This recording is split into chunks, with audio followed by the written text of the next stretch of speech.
Jeigu žiemą jums tenka prisižiūrėti kelius, kiemus ar kitas aikšteles, šis įrenginys jums padės sutaupyti daug laiko ir darbo.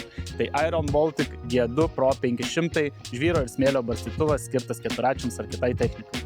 Barstytuvas leidžia greitai ir tolygiai paskleisti smėlį ar kitas birias medžiagas, todėl žiemomis tikrai rasite, kur jį panaudoti.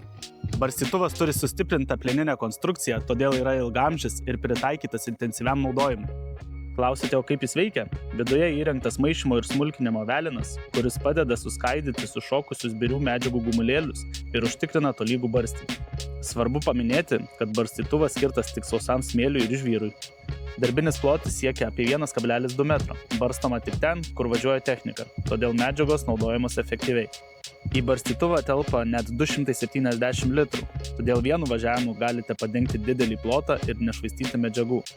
Didelis privalumas, kad nereikalingas joks papildomas variklis ar elektra. Visa sistema veikia mechaniškai nuo ratų sukimusi. Barstytuvas turi ratuose sumontuotą funkciją, kuri leidžia jį transportuoti su biriomis medžiagomis, nebarstant jų pakeliui. Žinoma, komplekte jau yra vilkimo kablio jungtis, todėl jį lengvai prijungsite prie keturračio, bagio ar kitos transporto priemonės su kabliu. Tai patikimas sprendimas, norintiems efektyviau ir greičiau prisižiūrėti savo teritorijas. Daugiau informacijos apie šį barstytuvą ar kitus Iron Baltic priedus rasite mūsų Motoraider salonuose arba Motoraider LT svetainėje.